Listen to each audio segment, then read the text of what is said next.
Okay, correct. ಹ್ಮ್. ಸರಿ. ಮಂಜುನಾಥ್ ಅವ್ರದ್ದು ಒಂದು ಸ್ವಲ್ಪ ಹೇಳ್ಬಿಟ್ಟು ಇದು ಶುರು ಮಾಡ್ಬೇಕು. ಮಂಜುನಾಥ್ ಆಗ್ಲಿ ಏನೋ ಹೇಳಕ್ ನೆನಪು ಮಾಡಂತ ಹೇಳಿದ್ರೆ ಏನ್ ಹೇಳಿ. ಸರ್ ಅವ್ರಿಗೆ ಸ್ಮೆಲ್ ಬರ್ಲಿಕತ್ತೈತೆ ಅಂತ ಅಂದಿದ್ರು. ಹಾ ಸರ್, ಹೇಳಿ ಮಂಜುನಾಥ್ ಸರ್, ನೀವ್ ಹೇಳಿ. ಅದೇ ಸರ್, ಸ್ಮೆಲ್ ಈಗ ಮೊದ್ಲಾಗಿಂತ ಜಾಸ್ತಿ ಜಲ್ದಿ ಬರ್ತಾ ಇದೆ ಸರ್. ಅಂದ್ರೆ ನಮ್ಮ ಸೆಲ್ಸ್ ಗಳೆಲ್ಲ ಸ್ವಲ್ಪ ಆಕ್ಟಿವೇಟೆಡ್ ಆಗಕತ್ತಾವಂತ ನಾನ್ ಅನ್ಕೊಂಡೇರಿ ಸರ್. ಮತ್ ಕಿವಿಯೊಳಗ ಸ್ವಲ್ಪ ಗಲೀಜ್ ಇರ್ತಲ್ ಸರ್, ಹೊಟ್ಟ ಟೈಪ್ ಬಂತ್ರಿ ಸರ್ ಅದು ನಿನ್ನೆ. ಫಸ್ಟ್ 10 days ನಾವ್ ಯಾಕೆ ಫಸ್ಟ್ 10 days ನಿಮ್ಗೆ ಅಬ್ಸರ್ವ್ ಮಾಡ್ರಿ ಅಂತ ಯಾಕೆ ಹೇಳ್ತೀವಿ ಅಂದ್ರೆ, ಈ ನಮ್ಮ ಸಿಸ್ಟಮ್, ನಮ್ಮ ಫುಡ್ ಏನಿದೆ ಮೊದಲು ವರ್ಕ್ ಆಗೋದು ನಿಮ್ಮ ಪಂಚೇಂದ್ರಿಯಗಳ ಮೇಲೆ. ಅದಕ್ಕೆ ಸಾಕ್ಷಿ ನೀವೇ ಇವತ್ತು. ಬೇಕಿದ್ರೆ ನೀವು ನೋಡ್ಕೊಳ್ಳಿ, ಎಲ್ರು ಇದನ್ನ ಕರೆಕ್ಟ್ ಅಬ್ಸರ್ವ್ ಮಾಡ್ಕೊಳ್ಳಿ. ಫಸ್ಟ್ ನಿಮ್ಮ ಪಂಚೇಂದ್ರಿಯಗಳಲ್ಲಿ ಫಸ್ಟ್ ಆಕ್ಟಿವ್ ಆಗೋದೇ ನಿಮ್ಮ ಐಬಾಲ್.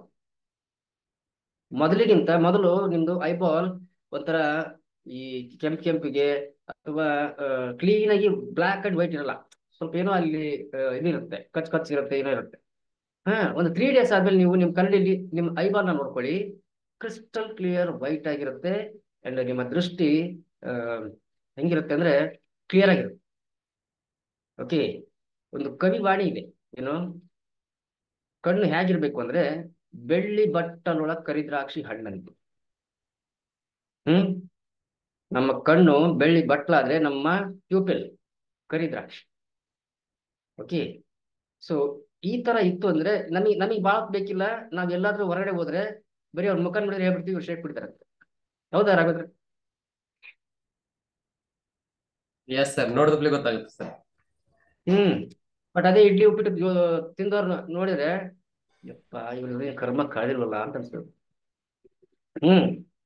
ಸಿ, ಬರೀ ಎನರ್ಜಿ ಮಾತ್ರ ನಿಮ್ದು ಅಪ್ಟೇಕ್ ಆಗೋದಿಲ್ಲ, ನಿಮ್ಮ ಗ್ಲೋಯಿಂಗ್ ಐ, ಹೊಳೆಯುವ ಕಣ್ಣುಗಳು ನಿಮ್ಮದಾಗುತ್ತೆ ಫಸ್ಟ್.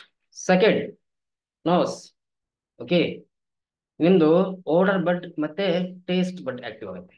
ನೀವ್ ಹೇಳಿದ್ರಿ ಮೊದಲು ಅದೇ ಹೇಳ್ತೀನಿ, ಅದೇ ಒಲೆ, ಅದೇ ಮಸಾಲೆ ಡಬ್ಬ, ಅದೇ ಪಾತ್ರೆ, ಅದೇ ಅಡಿಗೆ ಸಾಮಾನು, ಅದೇ ಅಡಿಗೆ ಮಾಡ್ತಿದ್ದು ಕೈ, ಅದೇ ಕೈನೇ ಮಾಡ್ತಾ ಇದ್ದು ಅಡಿಗೆ, ರೈಟ್?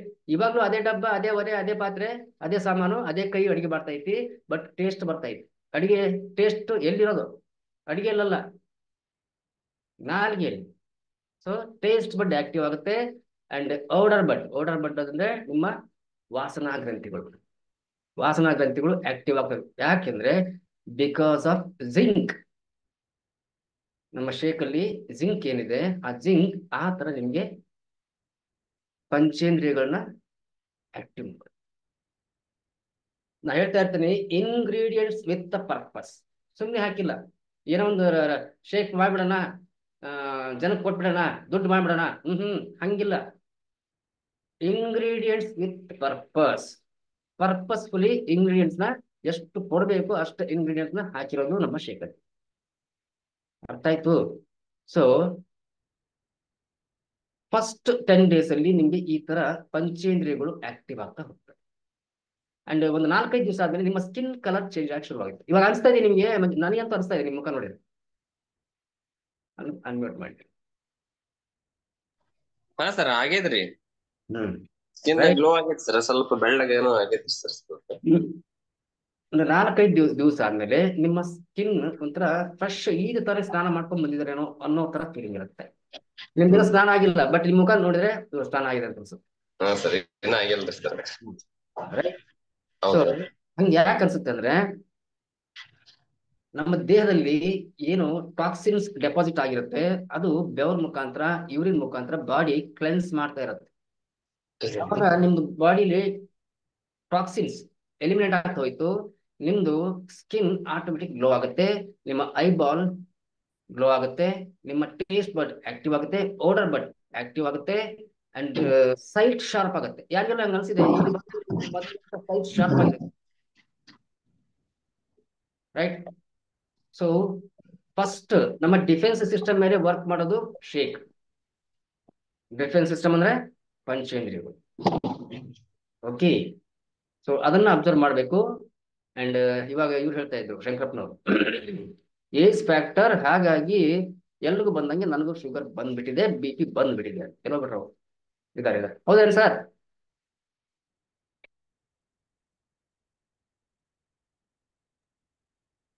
ಹ್ಮ್. ಇವಾಗ ನಿಮ್ ಫ್ರೆಂಡ್ಸ್ ಇದಾರಲ್ಲ, ಅವ್ರಿಗೂ ಶುಗರ್ ಬಿ ಪಿ ಇದೆ. ಹೌದೌದು. ಹ್ಮ್. ಅಂದ್ರೆ ವಯಸ್ಸಾಯ್ತು ಅಂದ್ರೆ ಶುಗರ್ ಬಿ ಪಿ ಆಟೋಮೆಟಿಕ್ ಬರುತ್ತೆ ಅಂತ ಅದು ಮೈಂಡ್ ಅಲ್ಲಿ ಫಿಕ್ಸ್ ಆಗೋಗ್ಬಿಟ್ಟಿದೆ. ಸರಿ, ಇವಾಗ ನೀವೇ ಹೇಳಿದ್ರಿ ನಾವು ಚಿಕ್ಕವ್ರು ಇರ್ಬೇಕಾದ್ರೆ ನಮ್ಮೂರಲ್ಲೂ ವಯಸ್ಸಾದವ್ರು ಇದ್ರು, ಬಟ್ ಅವ್ರು ಯಾರಿಗೂ ಬಿ ಪಿ ಶುಗರ್ ಇರ್ಲಿಲ್ಲ. ಇಲ್ಲ. 100 ವರ್ಷ ಚೆನ್ನಾಗಿ ಬದುಕಿ ಬಾಳಿ ಅವ್ರೇನು ಯಾರ ಕೊಟ್ಟು ಬಳಸಿಳಿಲ್ಲ, ತೊಳಸಿಳಿಲ್ಲ, ಆರಾಮಾಗಿ ಕಣ್ಣು ಮುಚ್ಚಿದ್ರು. ಸರಿ, ಆಸ್ಪತ್ರೆ ಮುಖನೇ ನೋಡಿದ್ದಿಲ್ಲ ಅವರು. ಸ್ವಲ್ಪ ಕಷ್ಟ, ಕೆಮ್ಮು ನೆಗಡಿ ಆಯ್ತು ಅಂದ್ರೆ ಈ ಬೆಳ್ಳುಳ್ಳಿ ಅರಶಿನ ಒಂದೆಲೆ ಕರ ಕರ ಕರ ಕರ ಕರ ಮಾಡಿ ನಿಧಾನಕ್ಕೆ ನುಂಗ್ಬಿಡಿ ಅಂತ ಹೇಳ್ತೀವಿ. ಹೌದೇನ್ರಿ? ಇಲ್ಲ ಶುಂಠಿ ಕಷಾಯ ಮಾಡ್ಕೊಡು. ಎಸ್. ಎಸ್. ಇವಾಗ ಬರ್ತೀನಿ. ಕೋಚಸ್, ಪೆನ್ನು ಬುಕ್ ತಗೊಳ್ಳಿ, ತುಂಬಾ ಇಂಪಾರ್ಟೆಂಟ್. ಈ ವಿಷಯ ಪ್ರಪಂಚದಲ್ಲಿ ಹೊರಗಡೆ ಜನ ಗೊತ್ತೇ ಇಲ್ಲ. ಹ್ಮ್ ಹ್ಮ್ ಇನ್ನು ಯಾರು ಬಂದಿಲ್ಲ?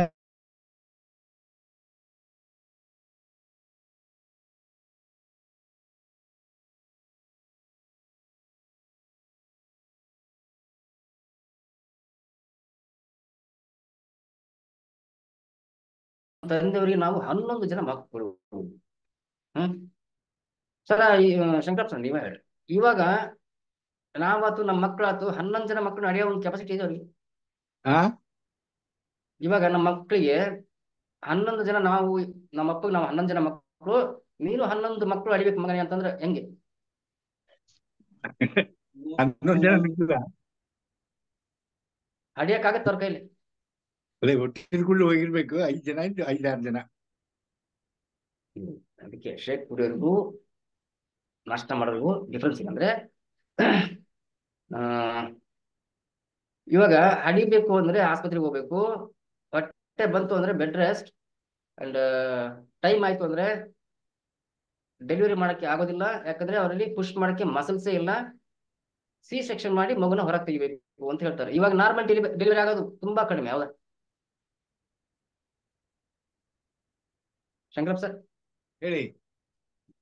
ನನ್ನ ಮಾತು ಕೇಳಿಸ್ತಾ ಇದೆ ನಿಮ್ಗೆ? ಹಾ, ಕೇಳ್ತಾ ಇದೆ. ತುಂಬಾ ದೂರ ಕೂತಿದ್ದೀರಿ ನೀವು. ನನ್ ಮಾತು ಕೇಳ್ತಾ ಇದೆಯಾ? ಹ್ಮ್ ಹಾ, ಹೇಳಿ. ಸರಿ, ಮೊದ್ಲೆಲ್ಲ ನಾರ್ಮಲ್ ಡೆಲಿವರಿ ಆಗ್ತಾ ಇತ್ತು, ಹಳ್ಳಿಲಿ ಸೂಲ್ಗಿತ್ತಿ ಅಂತ ಇರ್ತಾ ಇದ್ರು. ಹೌದಾ? ಹೌದೌದು, ಕರೆಕ್ಟ್. ಓಕೆ, ಇವಾಗ ಸೂಲ್ಗಿತ್ತಿರೇ ಇಲ್ಲ. ಹಾ, ಇವಾಗ ಮಲ್ಟಿ ಸ್ಪೆಷಾಲಿಟಿ ಹಾಸ್ಪಿಟಲ್, ಗಲ್ಲಿಗೊಂದು ಗಲ್ಲಿಗೊಂದು. ಹೌದೌದು. ಓಕೆ, ಇವಾಗ ನಾರ್ಮಲ್ ಡೆಲಿವರಿ ಆಗೋದು ತುಂಬಾ ಕಡಿಮೆ. ನಾರ್ಮಲ್ ಡೆಲಿವರಿ ಆಯ್ತಾ ಅಂತ ಕೇಳ್ತೀವಿ. ಬಹಳ ಕಡಿಮೆ. ಇವಾಗೆಲ್ಲ ಸಿ ಸೆಕ್ಷನ್, ರೈಟ್?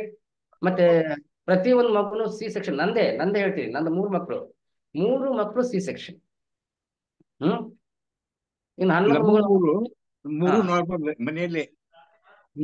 ಮೊದ್ಲೆಲ್ಲ ನಾರ್ಮಲ್ ಆಗ್ತಾ ಇದ್ವು, ಇವಾಗ ನಾರ್ಮಲ್ ಡೆಲಿವರಿ ಆಗೋದು ರೇರ್ ಕೇಸ್. ಯಾಕಂದ್ರೆ ಕನ್ಸೀವ್ ಆಗೋದೇ ಕಷ್ಟ ಇದೆ. ಆ ಮಗುನ ಡೆವಲಪ್ ಮಾಡ್ಕೊಂಡು 9 ತಿಂಗಳಾದ್ಮೇಲೆ ಅದನ್ನ ಡೆಲಿವರಿ ಮಾಡ್ಬೇಕಂದ್ರೆ ತಾಯಿಯಲ್ಲಿ ಸಾಕಷ್ಟು ಮಸಲ್ ಪರ್ಸೆಂಟೇಜ್ ಇರಬೇಕು, ಪುಷ್ ಮಾಡೋಕ್ಕೆ ಮಸಲ್ ಪರ್ಸೆಂಟೇಜ್ ಇರಬೇಕು. ಆ ಮಸಲ್ ಪರ್ಸೆಂಟೇಜ್ ಇಲ್ಲೋದಕ್ಕೆ ಡಾಕ್ಟರ್ಸ್ ಏನ್ ಮಾಡ್ತಾರೆ, ಸಿ ಸೆಕ್ಷನ್ ಮಾಡಿ ಮಗುನ ಕೈ ಕೊಡ್ತಾರೆ, ರೈಟ್? ಹಂಗೆ 11 ಮಕ್ಕಳು ಸಿ ಸೆಕ್ಷನ್ ಮಾಡಿದ್ರೆ ಹೊಟ್ಟೆ ಏನಾಗುತ್ತೆ, ಹರ್ಕೊಂಡು. ರೈಟ್? ಹೌದೌದು. ನ್ಯಾಚುರಲ್ ಆಗಿ ಡೆಲಿವರಿ ಆಗ್ತಾ ಇತ್ತು ಅವಾಗೆಲ್ಲ.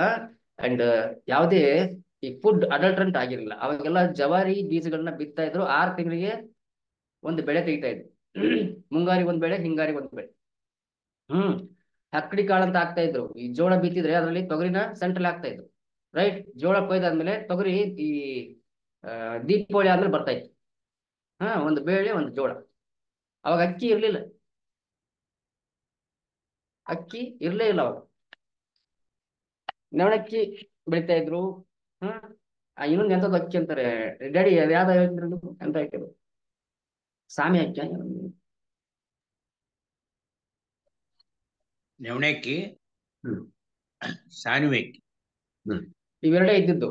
ಈ ನಮ್ಮ ರೈಸ್ ಅಂತಕ್ಕಂಥದ್ದು ಏನಿದೆಯಲ್ಲ ಅದು ಇರ್ಲಿಲ್ಲ, ರೈಟ್?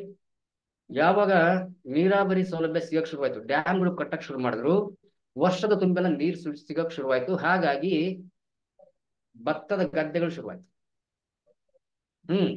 ನೀವು ಬಸ್ಸಲ್ಲಿ ಹೋಗ್ತಾ ನೋಡಿ, ಎಲ್ಲೆಲ್ಲಿ ನೀರಾವರಿ ಸೌಲಭ್ಯ ಇದೆಯೋ ಅಲ್ಲೆಲ್ಲ ಕಬ್ಬು ಭತ್ತ ಇವೆರಡು ಜಾಸ್ತಿ ಇರುತ್ತೆ. ಹೌದಾ? ಕಬ್ಬು ಭತ್ತ ಇವು ಎರಡು ಏಕದಳ ಧಾನ್ಯಗಳು. ಏಕದಳ ಧಾನ್ಯಗಳು ಯಾವ್ಯಾವ ಬರ್ತವೆ?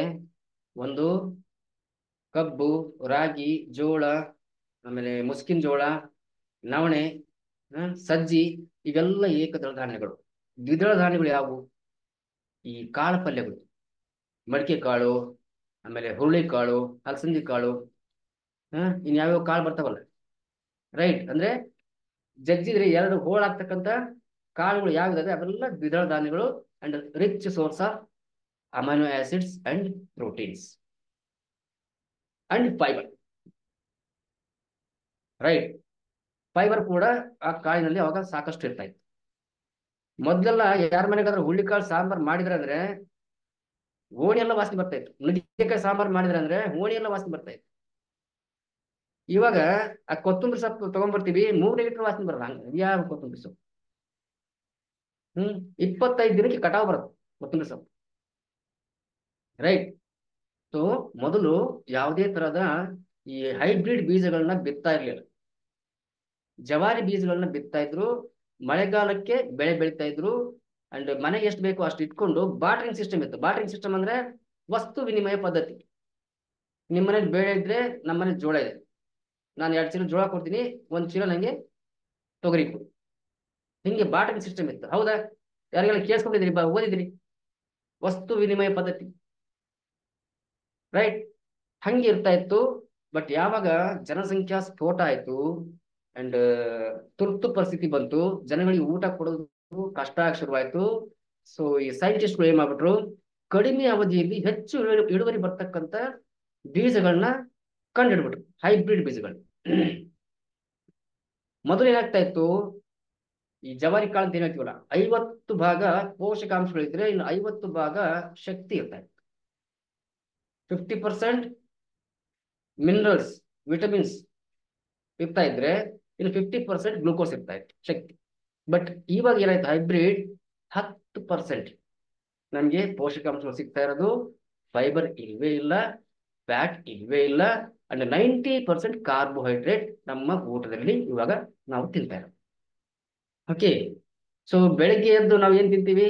ರೊಟ್ಟಿ ತಿನ್ಬೋದು, ಚಪಾತಿ ತಿನ್ಬೋದು, ಪೂರಿ ತಿನ್ಬೋದು, ದೋಸೆ ತಿನ್ಬೋದು, ಅಂಡ್ ಯಾವ್ದಾದ್ರು ಒಂದು ಪಲಾವ್ ತಿನ್ಬೋದು. ಇವೆಲ್ಲ ಅಕ್ಕಿಯಿಂದ ಮಾಡಿದ್ದು ತಾನೆ. ದೇವನೊಬ್ಬ ನಾಮ ಹಲವು, ಅಕ್ಕಿ ಒಂದೇ ಖಾದ್ಯ ಹಲವು. ಹೌದಾ ಚೆನ್ನಮ್ಮ? ಪುನಾಪುರೆ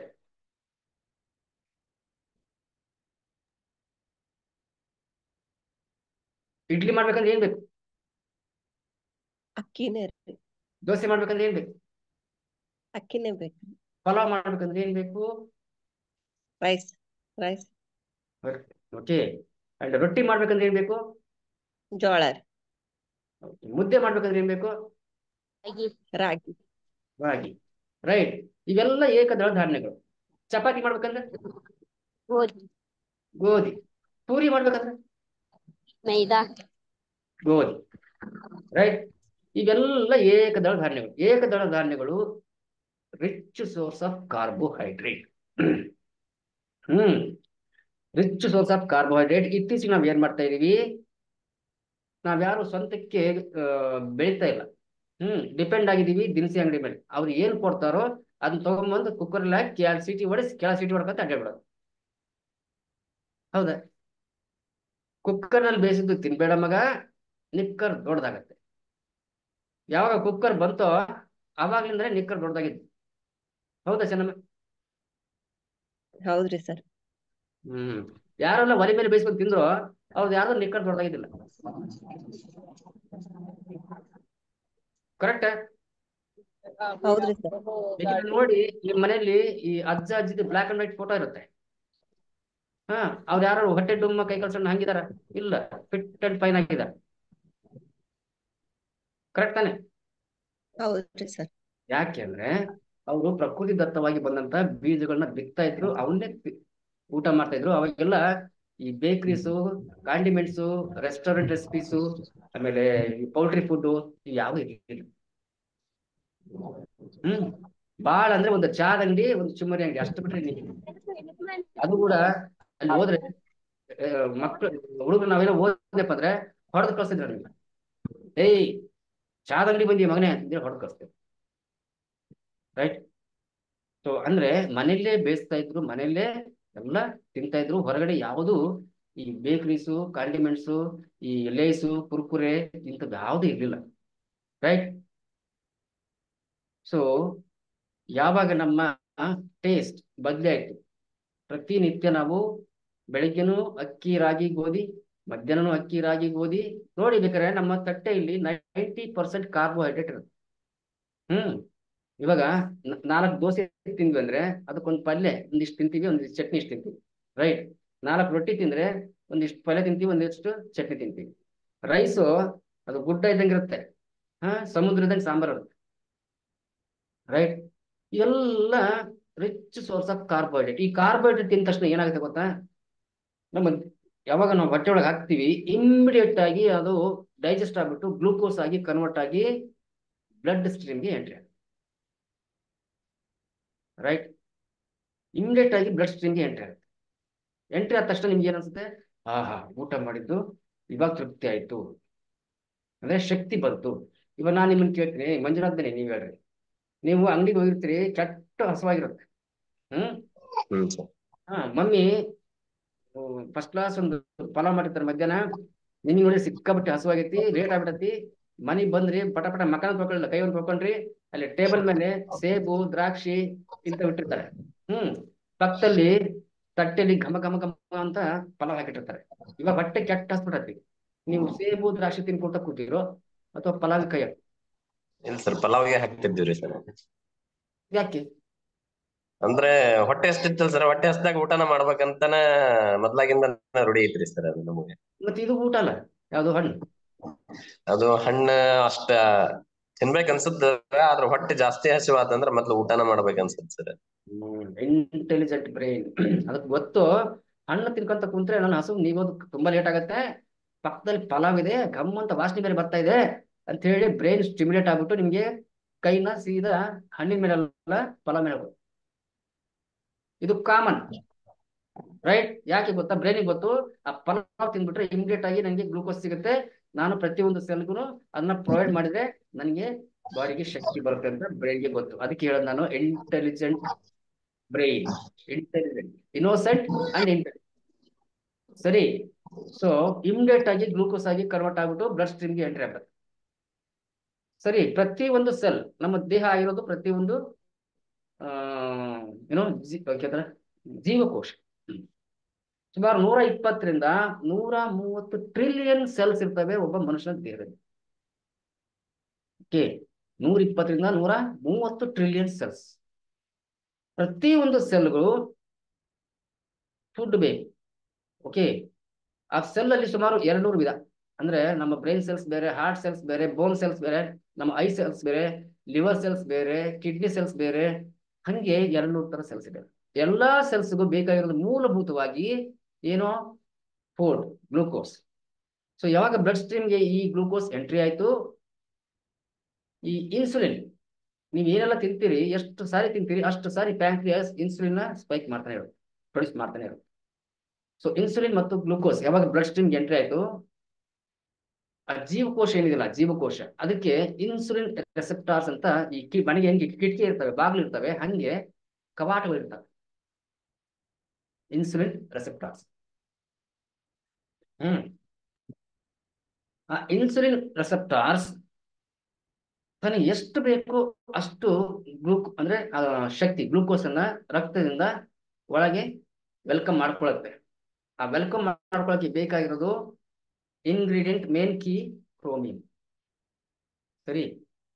ಆ ಕ್ರೋಮಿಯಂ ನಮ್ಮ ಫುಡ್ ಅಲ್ಲಿ ಸಿಗ್ತಾ ಇದ್ರೆ ಅದು ಎಷ್ಟು ಬೇಕೋ ಅಷ್ಟು ಕರೆಕ್ಟ್ ಆಗಿ ಇಂಟೇಕ್ ಮಾಡುತ್ತೆ. ಯಾವಾಗ ಕ್ರೋಮಿಯಂ ಕೊರತೆ ಆಗಕ್ಕೆ ಶುರುವಾಯ್ತು, ಎಷ್ಟು ಬೇಕೋ ಅಷ್ಟು ಅದು ಒಳಗೆ ತಗೊಳ್ಳೋದಿಲ್ಲ, ಸ್ವಲ್ಪ ತಗೊಳುತ್ತೆ. ಇನ್ನು ಉಳಿದ 90% ಗ್ಲೂಕೋಸ್ ಅನ್ನ ಬ್ಲಡ್ ಅಲ್ಲೇ ಬಿಟ್ಬಿಡುತ್ತೆ. ಯಾವಾಗ ಆ ಬ್ಲಡ್ ಅಲ್ಲಿ ಬಿಟ್ಬಿಡ್ತು ಆ ಗ್ಲೂಕೋಸ್. ಅದೇನಾಯ್ತು, ಬ್ಲಡ್ ಥಿಕ್ ಆಗ್ತಾ ಹೋಯ್ತು. ಈಗ ಹೇಳ್ತೀನಿ ನಿಮಗೆ, ಅರ್ಥ ಮಾಡ್ಕೊಳ್ಳಿ. ಯಾರಾದ್ರೂ ಮನೆಗೆ ಬಂದ್ರೆ ಬೇಸಿಗೆಯಲ್ಲಿ ಬಂದ ತಕ್ಷಣ ಏನ್ ಮಾಡ್ತೀವಿ, ಸ್ವಲ್ಪ ನೀರು ಕೊಟ್ಬಿಟ್ಟು ಅವ್ರಿಗೆ ಈ ನಿಂಬು ಶರ್ಬತ್ ಮಾಡ್ಕೊಡ್ತೀವಿ. ಹೌದಾ ಮೇಡಮ್? ಸರಿ. ಸೊ ನೀವು ಮಾತಾಡ್ಕೊತ ನಿಂಬು ಶರ್ಬತ್ ಮಾಡ್ಬೇಕಾದ್ರೆ 1 ಸ್ಪೂನ್ ಹಾಕಿದ್ರೆ ಸ್ವಲ್ಪ ಇಟ್ಸ್ ಓಕೆ, ಸಕ್ಕರೆ. 2 ಸ್ಪೂನ್ ಹಾಕ್ಬಿಟ್ರೆ ಏನಾಯ್ತು?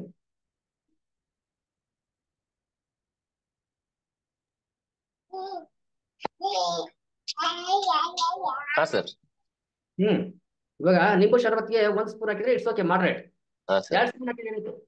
ಬಹಳ ಸ್ವೀಟ್ ಆಗತ್ರಿ ಸರ್ ಅದು. ಹಂಗೆ 3 ಸ್ಪೂನ್ ಹಾಕ್ಬಿಟ್ರೆ ಓವರ್ ಆಗಿಬಿಡುತ್ತೆ ಸರ್, ಕುಡಿಯಕ್ ಆಗಂಗಿಲ್ರಿ ಸರ್. 5 ಸ್ಪೂನ್ ಹಾಕ್ಬಿಟ್ರೆ ಮತ್ತದು ಅದ್ರೊಳಗ ಬಹಳ ನೀರ್ ಹಾಕಿ ಕುಡಿಬೇಕಾಗತ್ರಿ ಸರ್. ಪಾಕ ಆಗ್ಬಿಡುತ್ತೆ, ಪಾನಕ ಆಗ್ಬಿಡುತ್ತೆ. ಹಂಗೆ ನೀವು ಕಂಡದನ್ನೆಲ್ಲ ಬಾಯಿಗೆ ಹಾಕ್ತಾ ಇದ್ರಿ. 1 ಸ್ಪೂನ್ ಆಯ್ತು, 2 ಸ್ಪೂನ್ ಆಯ್ತು, 3 ಸ್ಪೂನ್ ಆಯ್ತು, 4 ಸ್ಪೂನ್ ಆಯ್ತು, ಕಂಡಿದ್ದೆಲ್ಲ ಬಾಯಿಗೆ ಹಾಕಿ ಮುಂಜಾನೆ ದಿವಸ ತನಕ ಮೇಲೆ ಕಾಡದೆ ಆಡದೆ. ಹಂಗೆ ದಿವಸ ಏನಾಗ್ತೈತಿ, ಬ್ಲಡ್ ಥಿಕ್ ಆಗ್ತೈತಿ, ಪಾಕ ತರ ಆಗ್ತೈತಿ. ನಾ ಹೇಳ್ತಾರೆ ಯಾರಿಗೆಲ್ಲ ಅರ್ಥ ಆಗ್ತೈತಿ? ಇದು ಅರ್ಥ ಆಗ್ತೀನಿ, ಯಾಕಂದ್ರೆ ಇದೇ ಮೇನ್ ಸಬ್ಜೆಕ್ಟ್ ನಮ್ದು. ಇದು ಹೊರಗಡೆ ಜನಕ್ಕೆ ಗೊತ್ತಿಲ್ಲಕ್ಕೆ ನನಗೆ ಹಾರ್ಟ್ ಪ್ರಾಬ್ಲಮ್, ನನಗೆ ಥೈರಾಯ್ಡು, ನನಗೆ ಯಾವುದು ಇದು ಅಂತೇಳಿ ಒದ್ದಾಡ್ತಾವ. ಸೊ ರಕ್ತ ಪಾಕ ಆಗುತ್ತೆ. ಪಾಕ ಆದಾಗ ರಕ್ತ ಬ್ಲಡ್ ವೇನ್ಸ್ ಅಲ್ಲಿ ಸರಾಗವಾಗಿ ಹರಿದಾಡುತ್ತೆ. ಈ ಯಾವಾಗ ಬ್ಲಡ್ ಥಿಕ್ ಆಯ್ತು, ದಪ್ಪ ಆಯ್ತು,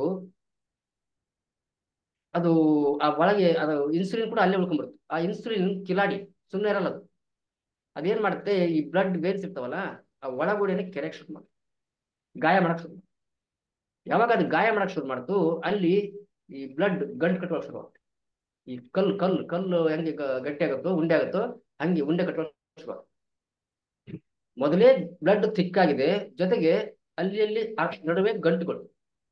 ಜೊತೆಗೆ ನಾವು ಪ್ರತಿನಿತ್ಯ ಏನು ಊಟ ಮಾಡ್ತಾ ಇದೀವಿ, ಈ ಗ್ಲೂಕೋಸ್ ಎಷ್ಟು ಬೇಕೋ ಅಷ್ಟು ಗ್ಲೂಕೋಸ್ ತಗೊಳ್ತು ಸೆಲ್, ಉಳಿದ್ರೆ ಏನ್ ಮಾಡ್ತೀವಿ ಲಿವರ್, ಇವಾಗ ಸಾಕಷ್ಟು ಫುಡ್ ಸಿಕ್ಬಿಟ್ಟಿದೆ, ಇದನ್ನ ಏನ್ ಮಾಡೋಣ, ಫ್ಯಾಟ್ ಆಗಿ ಕನ್ವರ್ಟ್ ಮಾಡೋಣ, ಇವ್ರು ಊಟ ಸಿಗದೆ ಇದ್ದಾಗ ಬಳಸ್ಕೊಳ್ಳೋಣ ಅಂತ ಹೇಳ್ಬಿಟ್ಟು ಅದನ್ನ ಫ್ಯಾಟ್ ಆಗಿ ಕನ್ವರ್ಟ್ ಮಾಡಿ ಬಾಡಿಯಲ್ಲಿ ಎಲ್ಲೆಲ್ಲಿ ಜಾಗ ಸಿಗುತ್ತೋ ಅಲ್ಲಲ್ಲಿ ಈ ಗೌಂಡಿ ಹೆಂಗೆ ಸಿಮೆಂಟ್ ಗೋಡೆಗೆ ಹೊಡಿತಾನೋ ಹಂಗೆ ನಮ್ಮ ದೇಹಕ್ಕೆ ಎಲ್ಲಾ ಕಡೆಗೂ ಅದು ಮೆತ್ತ ಬಿಡುತ್ತೆ. ಈ ಒಂದು ಬ್ಲಡ್ ವೇನ್ಸ್ ಅಲ್ಲೂ ಕೂಡ ಡೆಪಾಸಿಟ್ ಆಗ್ತಾ ಹೋಗುತ್ತೆ ಫ್ಯಾಟ್. ಬ್ಲಡ್ ವೇನ್ಸ್ ಅಲ್ಲಿ ಫ್ಯಾಟ್ ಡೆಪಾಸಿಟ್ ಆಗಿದೆ, ಉಂಡೆಗಳಾಗಿದೆ, ಬ್ಲಡ್ ದಪ್ಪ ಆಗಿದೆ. ಇವಾಗ ನೀವು ಹೋಗಿ ಬ್ಲಡ್ ಕೊಟ್ರೆ ಚೆಕಪ್ ಮಾಡಿಸ್ರಿ, 400, 500 ತೋರಿಸುತ್ತೆ. ಅಂಡರ್ಸ್ಟ್ಯಾಂಡ್? ಸೊ ಈ ಸಮಯದಲ್ಲಿ ಹಾರ್ಟ್ಗೆ ಪ್ರೆಷರ್ ಆಗಿ ಶುರು ಆಗುತ್ತೆ. ಯಾಕಂದ್ರೆ ಹಾರ್ಟ್ ಅಲ್ಲೂ ಕೂಡ ಸೆಲ್ಸ್ ಇದಾವೆ. ಆ ಹಾರ್ಟ್ ಸೆಲ್ಸ್ಗೆ ಏನ್ ಬೇಕು, ಆಕ್ಸಿಜನ್ ಬೇಕು, ನ್ಯೂಟ್ರಿಯೆಂಟ್ಸ್ ಬೇಕು. ಅದು ಹೊತ್ಕೊಂಡು ಹೋಗಿ ಕೊಡೋದು ಯಾರು, ಈ ಬ್ಲಡ್. ಈ ಬ್ಲಡ್ ಥಿಕ್ ಆಗಿ ಹೋಗ್ಬಿಟ್ಟಿದೆ, ಅಲ್ಲಿ ಅಡೆತಡೆಗಳು ಬೇರೆ, ಹಾರ್ಟ್ ಸೆಲ್ಸ್ಗೆ ಸರಿಯಾದ ಪೋಷಕಾಂಶಗಳನ್ನ ಕೊಡಕ್ ಆಗ್ತಿಲ್ಲ, ಆಕ್ಸಿಜನ್ ತಲುಪ್ಸಕ್ ಆಗ್ತಿಲ್ಲ. ಸೊ ಹಿಂಗೆ ದಿನೇ ದಿನೇ ದಿನೇ ದಿನೇ ಆ ಹಾರ್ಟ್ ಸೆಲ್ಸ್ ವೀಕ್ ಆಗ್ತಾ ಒಂದ್ ದಿವಸ ಹಾರ್ಟ್ ಫೇಲ್ಯೂರ್ ಆಗುತ್ತೆ. ಸೊ ಈ ವಿಷಯನ ನಾವು ಸುಮಾರು 15-20 ವರ್ಷಗಳಿಂದ ಕೇಳ್ಕೊಳ್ತಾ ಇದ್ವಿ. ಏನಾಯ್ತು ಅವ್ರಿಗೆ, ಇಲ್ಲ ಹಾರ್ಟ್ ಫೇಲ್ಯೂರ್ ಆಯ್ತು, ರೈಟ್. ಬಟ್ ಇವಾಗ ಹಾರ್ಟ್ ಫೇಲ್ಯೂರ್ ಆಗಲ್ಲ. ಇವಾಗ ಏನಾಗತ್ತೆ ಮೊನ್ನೆ ಮೇಡಮ್, ಅಟ್ಯಾಕ್ ಆಗ್ತದೆ ಸರ್. ಹೌದ್ ತಾನೆ? ಈಗ 15-20 ವರ್ಷ ಮುಂಚೆ ಇಲ್ಲ ಅದು ಹಾರ್ಟ್ ಫೇಲ್ಯೂರ್ ಆಯ್ತು ಅಂತ ಕೇಳಿಸ್ಕೊಂತಿದ್ವಿ, ರೈಟ್. ಇವಾಗ ಹಾರ್ಟ್ ಅಟ್ಯಾಕ್ ಆಗತ್ತೆ. ಯಾಕೆ ಗೊತ್ತಾ, ಬ್ಲಡ್ ಥಿಕ್ ಆಗಿದೆ, ಅಲ್ಲಿ ಓಡಾಡಕ್ ಜಾಗ ಇಲ್ಲ, ಫ್ಯಾಟ್ ಡೆಪಾಸಿಟ್ ಆಗಿದೆ. ಹಾರ್ಟ್ ಅದನ್ನ ಪಂಪ್ ಮಾಡ್ಬೇಕು ಅಂದ್ರೆ ಪ್ರೆಷರ್ ಹಾಕ್ಬೇಕು. ಈ ಗಂಟುಗಳು ಏನಾಗ್ತವೆ ಗೊತ್ತಾ, ಈ ಗಂಟುಗಳು ಈ ವೆರಿಕೋಸ್ ವೇನ್ ಆಗಿ ಮಾರ್ಪಡ್ತವೆ. ಮತ್ತೆ ಹಾರ್ಟ್ ಅಲ್ಲಿ ಪ್ಲಾಕ್ ಅಂತ ಹೇಳ್ತೀವಿ, ಪ್ಲಾಕ್ ಆಗಿ ಕನ್ವರ್ಟ್ ಆಗ್ತವೆ. ಆವಾಗಲೇ ನಿಮ್ಗೆ ಬೈಪಾಸ್ ಸರ್ಜರಿ ಮಾಡೋದು. ಸೊ ಯಾವ್ದೋ ಒಂದು ವೇರಲ್ಲಿ ಪ್ಲಾಕ್ ಆಗಿ ಗಂಟು ಕಟ್ಕೊಂಡಿದ್ರೆ ಬೈಪಾಸ್ ಸರ್ಜರಿ ಮಾಡ್ತೀವಿ. ದೇಹ ತುಂಬೆಲ್ಲ ಹಂಗೆ ಪ್ಲಾಕ್ ಕಟ್ಕೊಂಡ್ರೆ ಎಲ್ಲಿ ಅಂತ ಸರ್ಜರಿ ಮಾಡ್ತೀವಿ. ಇವಾಗ ಬ್ಲಡ್ ಸಿಗ್ತಾ ಇಲ್ಲ, ಪಂಪ್ ಮಾಡಕ್ಕೆ ಹಾರ್ಟ್ಗೆ ಕಷ್ಟ ಆಗ್ತೈತಿ. ನೋಡಿ, 1 ಕಿಲೋ ನೀವು ಓವರ್ ವೇಟ್ ಇದ್ರೆ ಸುಮಾರು 160 ಕಿಲೋಮೀಟರ್ ಎಕ್ಸ್ಟ್ರಾ ಬ್ಲಡ್ ನ ಪಂಪ್ ಮಾಡಬೇಕು ಹಾರ್ಟ್. 10 ಕಿಲೋ ಎಕ್ಸ್ಟ್ರಾ ಇದ್ರೆ ಎಷ್ಟು ಪಂಪ್ ಮಾಡಬೇಕು? 20 ಕಿಲೋ ಓವರ್ ವೇಟ್ ಇದ್ರೆ 3000 ಕಿಲೋಮೀಟರ್ ಪ್ರತಿ ಒಂದು ಬಡಿತದಲ್ಲೂ ಎಕ್ಸ್ಟ್ರಾ ಪಂಪ್ ಮಾಡಬೇಕು. ಅಷ್ಟು ಪ್ರೆಷರ್ ಇದೆ, ಬ್ಲಡ್ ಥಿಕ್ ಆಗಿದೆ. ಆವಾಗ ಹಾರ್ಟ್ ಸೆಲ್ಸ್ ನನ್ನ ಕೈಲಿ ಆಗಲ್ಲ ಅಂತ ಒಂದ್ ದಿವಸ ಹಾರ್ಟ್ ಅಟ್ಯಾಕ್. ಆವಾಗ ನಿಮ್ಗೆ BP ಕಾಣಿಸ್ಕೊಳ್ಳೋದು, ಬ್ರೈನ್ ಹೆಮರೈಸ್ ಆಗೋದು, ಬ್ರೈನ್ ಅಲ್ಲಿ ಬ್ಲಡ್ ಸ್ರಾವ ಆಗೋದು. ಓಕೆ.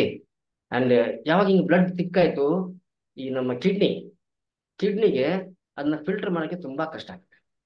ಯಾವಾಗ ಕಿಡ್ನಿ ಅದನ್ನ ಬೇಕಿದ್ರೆ ಇಲ್ಲಿ ಬರೋಕ್ಕಿಂತ ಮುಂಚೆ ನಿಮ್ದು ಯಾರಿಗೆಲ್ಲ ಯೂರಿನ್ ಕಲರ್ ಮದ್ದು ಎಲ್ಲ ಇತ್ತು. ಬಟ್ ಇವಾಗ ಹೌದಾ ಆರ್ಯಭಟ? ಹೌದು ಸರ್, ಎಲ್ಲ ಆಯ್ತು. ಬಟ್ ಇಲ್ಲಿ ಬಂದು ನೀವು ಪ್ರಾಕ್ಟೀಸ್ ಶುರು ಮಾಡಿದ್ಮೇಲೆ ನಿಮ್ದು ಕ್ರಿಸ್ಟಲ್ ಕ್ಲಿಯರ್ ವೈಟ್ ಆಗಿ ಬರ್ತಾ ಇದೆ. ಹೌದಾ? ಹೌದು ಹೌದು ಸರ್, ಹೌದು. ಕರೆಕ್ಟ್ ತಾನೆ? ಸೊ ಹೌದು ಸರ್. ಇದ್ರ ಅರ್ಥ ಇಷ್ಟೇ ನೋಡಿ, ನಿಮ್ದು ಯೂರಿನ್ ಕಲರ್ ಎಲ್ಲೋ ಇತ್ತಂದ್ರೆ so your heart is in something danger ಅಂತ. ಸಪೋಸ್ ನಿಮ್ಮ urine colour Coca Cola colour ತರ ಆಯ್ತು, Coca Cola, you are seriously danger and you need urgent medication. ಹೌದಾ Manu madam? Yes sir. So ಹಾಗಾಗಿ ನಾವು ಹೇಳ್ತೀವಿ first 10 days ನಿಮ್ಮ ಬಾಡಿಲಿ ಇರ್ತಕ್ಕಂಥ ಇಂಪ್ಯೂರಿಟೀಸ್ ಫಸ್ಟ್ ಹೊರಗೆ ಹೋಗ್ಬೇಕು. ಅಲ್ಲಿವರೆಗೂ ನೀವು ರಿಸಲ್ಟ್ ನ ಎಕ್ಸ್ಪೆಕ್ಟ್ ಮಾಡ್ಲಿಕ್ಕೆ ಹೋಗ್ಬೇಡಿ. ಇಲ್ಲಿ ಬಂದವರು ನಾವ್ ಇಂಥ ತಿಂತೀವಿ ಅಂತ ಒಬ್ರು ಹೇಳೋದಲ್ಲ, ಬಂದ್ ಬರೀ ಕಂಪ್ಲೇಂಟ್ ಹೇಳ್ತಾರೆ, ನಂಗೆ ಹಂಗಾಗಿಲ್ಲ, ನಂಗೆ ಹಿಂಗಾಗಿಲ್ಲ ಅಂತ. ಹೌದಾ ಮನು ಮೇಡಮ್? Yes sir. ಹೌದ್ರಾ? ರೈಟ್. ಸೊ ಅದಕ್ಕೆ ನಾವು ಹೇಳ್ತಾ ಇದ್ದೀವಿ ಸಿಸ್ಟಮ್ ಜೊತೆ ಯಾಕೆ ನೀವು ಇರಬೇಕು ಅಂದ್ರೆ first 10 days, next focus on 21 days, further 90 days. ಇಷ್ಟೇ, ಸಿಂಪಲ್. ಓಕೆ. ಸೊ ಇವಾಗ ಏಜ್ ಫ್ಯಾಕ್ಟರ್, ಶುಗರ್ ಬಂತು, BP ಬಂತು ಅಂತ ಶಂಕರಪ್ಪನವ್ರು ಹೇಳಿದ್ರು. ಪಾಪ ಪುನೀತ್ ರಾಜ್ಕುಮಾರ್ಗೆ ಇನ್ನು ಆಡಿ ಹೌದೇನ್ರಿ ಶಂಕರಪ್ಪ ಸರ್? ಹೇಳಿ. ಮತ್ತೆ ಪುನೀತ್ ರಾಜ್ಕುಮಾರ್ ಏಜ್ ಆಗಿಲ್ಲ ಪಾಪ. ಹೌದೌದು. ಏನೋ ಏನೋ ಅಲ್ಲ, ಇದೇ ಇಷ್ಟ ತಕ್ಕ ಹೇಳಿದ್ದಾನೆ, ಇದೇ ಆಗಿದ್ದು. ಅದೇ